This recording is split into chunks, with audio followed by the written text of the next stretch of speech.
Does anyone else remember being in middle school and spending like 30 minutes trying to take the perfect selfie where your face actually looks symmetrical, and then you'd spend like 20 minutes in the notes app trying to draft the perfect caption, and then you'd post it on Instagram and throw your phone across the room because you couldn't bear to see how many likes your picture didn't get? Well, today's youth won't have to go through that because Instagram took away likes.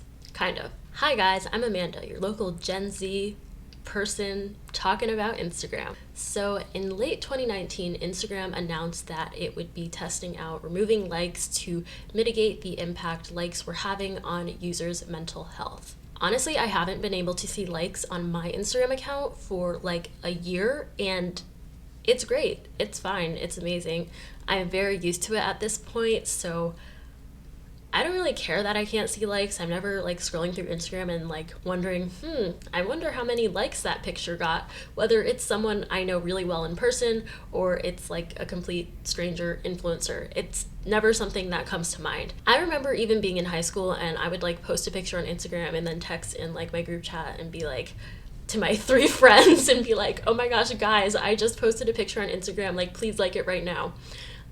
We all kind of did that. But yeah, honestly, now that I don't have likes, it seems mind-boggling to me that I stressed over such a futile thing. So this past week, Instagram tested out hiding likes, but it added way more people to the test than it meant to, and so a lot of people couldn't see their likes. And obviously, when something goes wrong on Instagram, people go to Twitter to see if anyone else is experiencing whatever went wrong. So yeah, people were tweeting about not being able to see likes, and honestly, most people seemed really happy about it. The only people who weren't happy about it were influencers and brands and generally anyone who makes money off of Instagram engagement. So basically, Instagram's logic was by removing the visibility of likes, people would be less inclined to measure up their worth or popularity based on the number of likes that their posts received. It's about young people. The idea is to try and depressurize Instagram, make it less of a competition, give people more space to focus on connecting with people that they love, things that inspire them. So even though a lot of people seemed really happy about this step, there is still some skepticism because there are still endless opportunities to compare yourself to other people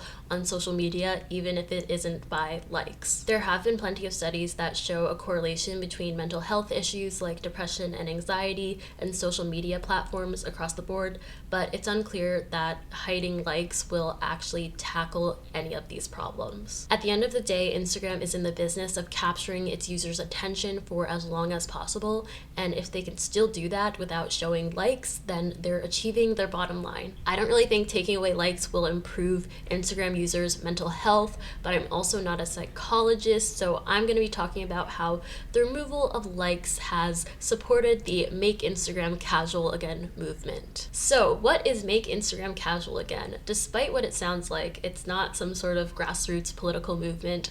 It's basically the idea that there should be less pressure of posting on Instagram and that we shouldn't really have to follow the conventional norms that come with posting on the platform. You know, those unspoken rules like you should only post once a day, or all the filters on your pictures have to match the whole feed, or that you even need to have an aesthetic feed at all. Remember when we just slapped a white border on our pictures and called it a day?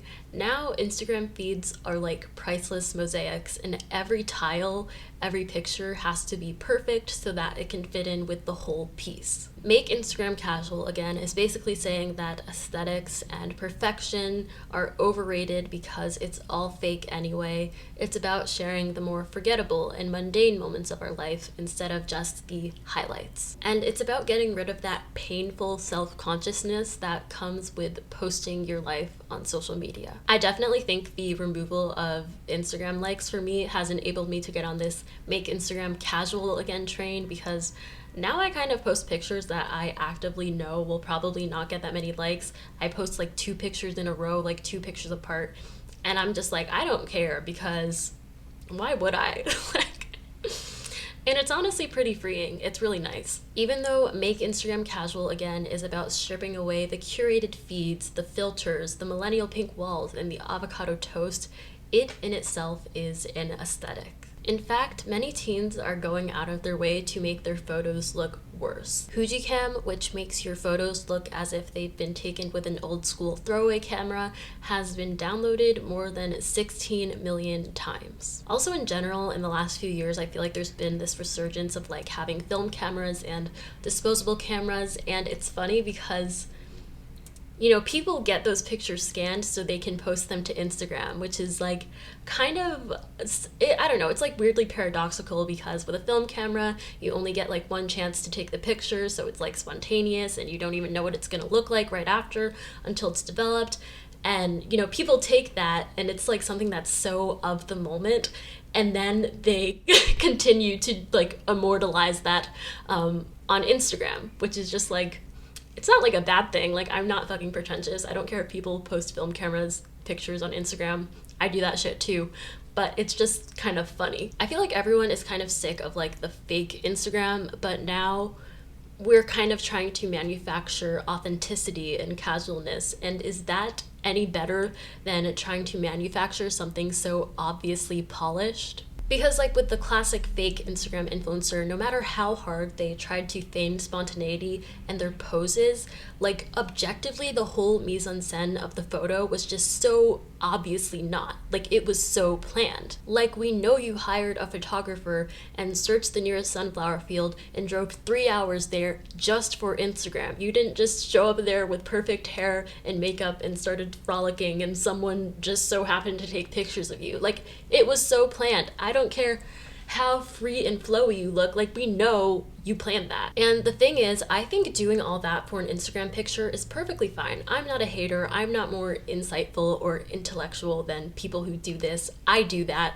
I'm just talking about it right now. I think the worst thing about the oversaturated picture perfect influencer aesthetic is that we went so long without acknowledging or even realizing how clearly fake it was, and we all tried to emulate it. We all tried to make our lives look perfect and amazing at all times, or at least whenever we put a picture on Instagram. But back to make Instagram casual again, even though it's rejecting the curated Instagram culture, it's replacing it with a different aesthetic and something that it values more, which is effortlessness. But to me, effortlessness and Instagram are like just paradoxical because it's performing, and nothing about performing is effortless. So in this context, I feel like effortlessness is simply manufacturing authenticity and like hiding behind irony. But I think manufacturing authenticity and trying to hide behind irony is even more terrifying than trying to be perfect. Like there's just a lot of layers that go into that kind of thinking. You have to think about what's cool and what's not cool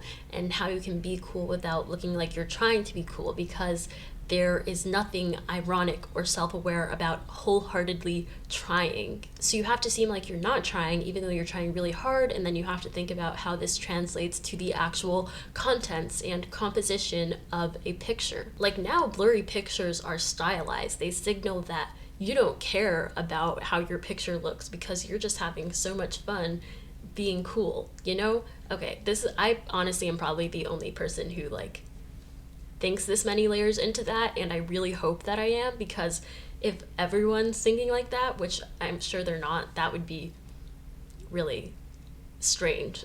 It's really just to say that I hope the Make Instagram Casual Again movement is built on sincerity, because that's really the antidote to like all the fakeness on social media. We can't tear down one thing, the shallowness and the fakeness of influencer culture, and in its place erect an equally shallow facade. Like tearing anything down doesn't work if you're not going to put something better in its place. Also, the whole irony aspect that just comes with Make Instagram Casual Again is interesting, because obviously it's not like a super mainstream thing. No one is just showing all their worst moments on Instagram. But doing things like peace signs and like sticking out your tongue is suddenly like funny because it's self-aware. But I don't know, sometimes being self-aware is not enough. Like just be sincere. You know, you don't have to be ironic to be cool. Honestly, like, I'm talking to myself because I still do this. Also, like, the whole evolution of the peace sign is interesting to me because, you know, obviously it started in like the 60s and 70s as a symbol of the anti-war movement. From what I remember at first, it was like just the thing you did in Instagram pictures in like 2012. Like, you do like the duck face and like do your little peace sign, and that would be like cute. And then somehow it became cringe.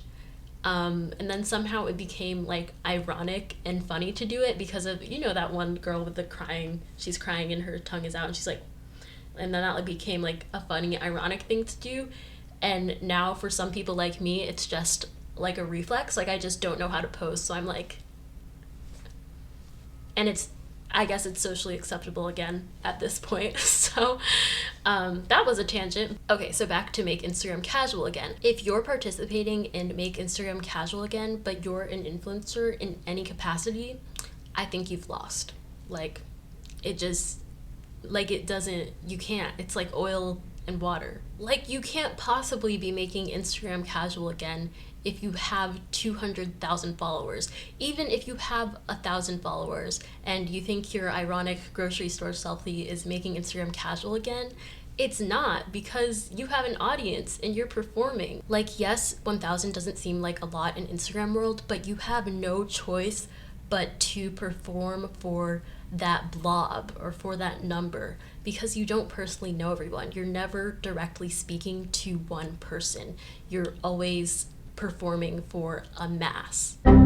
I had to leave for 2 hours to go to class, but I am back now. Even just the fact that you have followers, even that you're talking to more than one person at once, it's just like, it's performing, you know, it's never one-on-one. I don't necessarily think that's a bad thing. I just feel like it's the truth. If you're not talking to someone directly, you're kind of like performing. I think the most sincere people on social media are our parents, or people who use the Instagram app to take a picture in real time and will post it simply because it's ergonomic. Like, I think that's scarily sincere. Also, I feel like the face of the make Instagram casual again movement is like thin, young white people who live in generally aesthetically pleasing places and have disposable income to make themselves and their surroundings like more beautiful. And to me, that's always going to show through no matter how casual Instagram is. Like,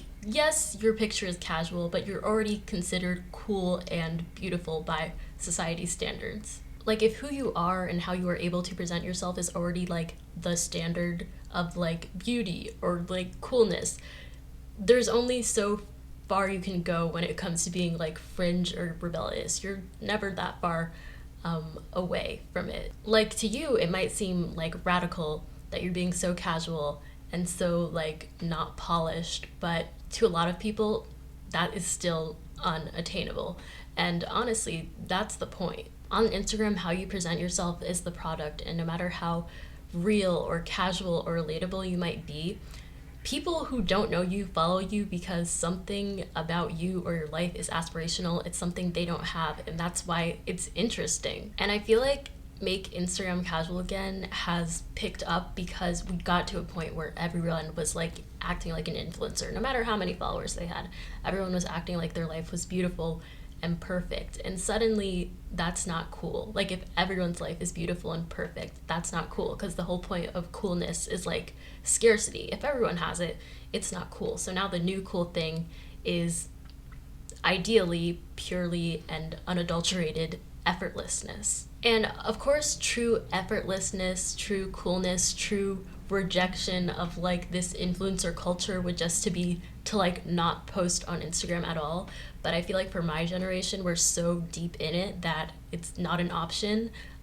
Basically, like, anonymity is like oblivion at this point. Being seen is all we know. Being seen by anyone, by everyone at all times is kind of all we know at this point, which is kind of crazy. And also, I want to clarify that I am not above this at all. Like, I'm so in it. I do all this stuff. I just think it's interesting to talk about. And also, I understand that social media is like a way of making money now, clearly. Like, people commodify their lives, or they try to commodify their lives because it's what pays the bills, and like that's fine. I do feel like my perspective is a little bit unique though, because I've gotten this like literal centimeter of fame, not even fame, like just of being known. Like I've gotten like a centimeter of being known, but I'm so painfully aware that I have very like little value to offer with it, at least when it comes to Instagram. I know I'm not offering anything of value on Instagram. Like I'm not even offering like cool pictures. I kind of just post because it